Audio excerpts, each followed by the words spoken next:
God.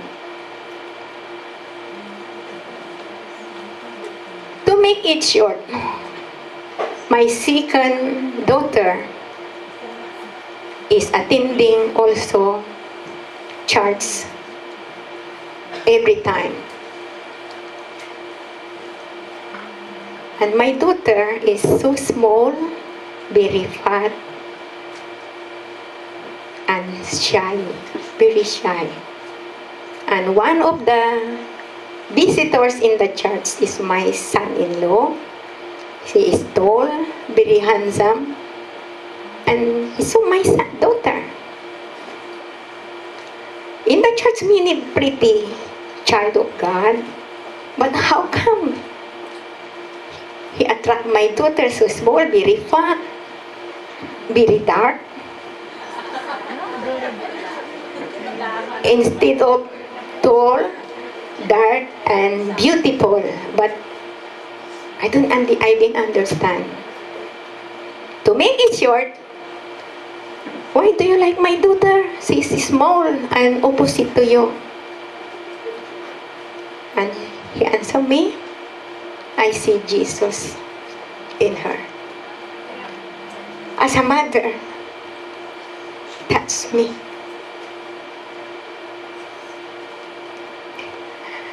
And the family of my grandson become born again.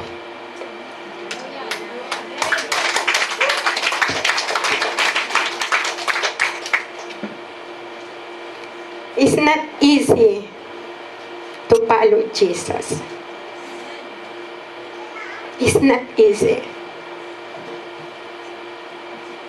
But nothing too hard for Him.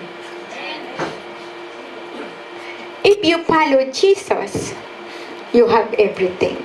Amen. If you ask husband to be alone and love you more, follow Jesus. If you ask girlfriend, you order to Jesus.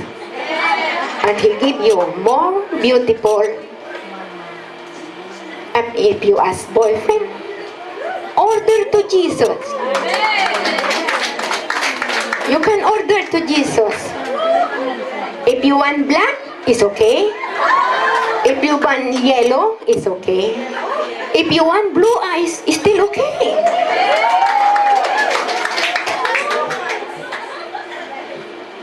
If you need money, you can give also your money. He give you work and make you popularity. If when you are ugly, God make you beautiful. Do you know why? Because ugly is not part of Jesus. Following Jesus make you beautiful. And the beautiful inside of you, the beautiful inner inside of you is transparency. And He didn't see your look appearance. He see Jesus.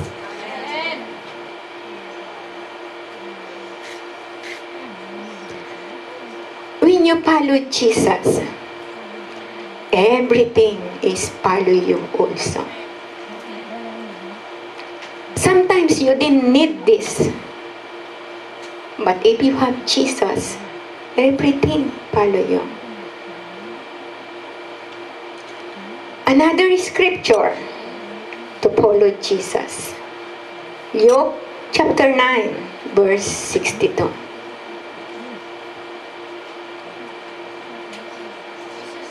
And Jesus said unto him, no man having put his hand to the plough and looking back is fit for the kingdom of God.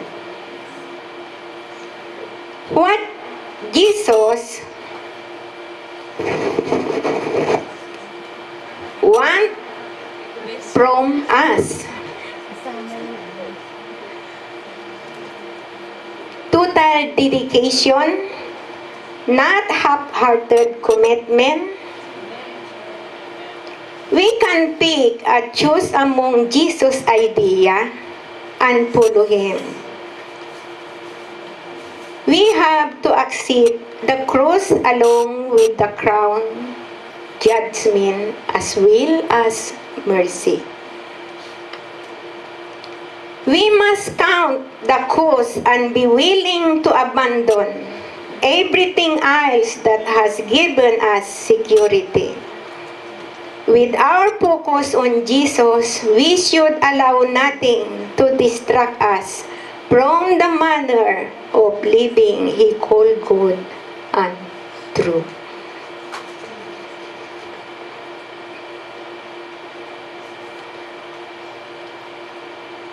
God don't like also half-hearted. Kitchi. When you follow Him, give the best one. You give the best. Because when you give the best, you receive double best from Him. Whatever you ask, healing, commitment, want to listen from Him. Everything in the hands of Jesus. The question is, how you pick in His hands.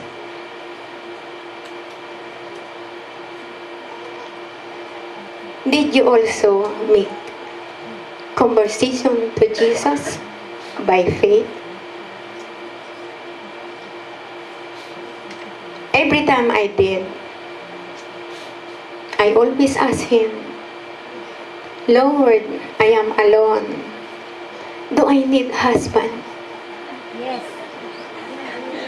Especially call the situation. Yes.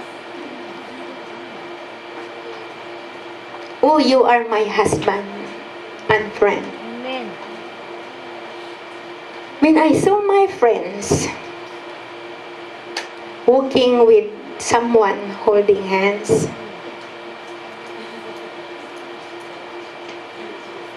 I remember my prayer that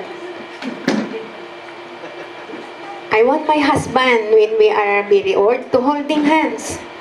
But maybe my husband is not good to be alive because I cannot serve him wholeheartedly.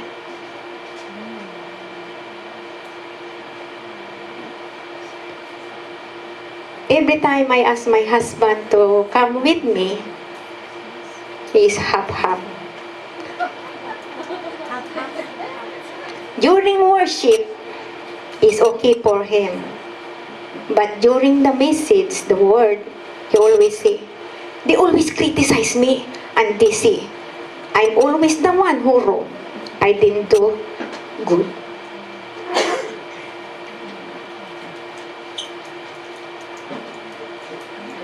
But I remember, one time in the Bible school, one of the teacher in the Bible school have crush on me. So the love of Jesus, not him. I asked, do really I need husband? Because every time here, they want Mary, especially Pastora Mirna.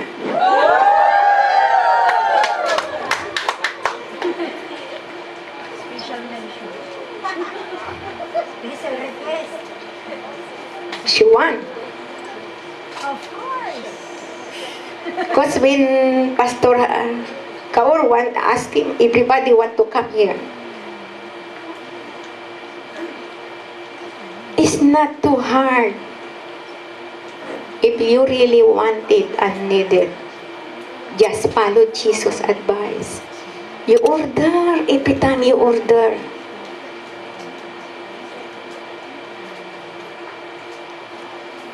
But the condition is, are you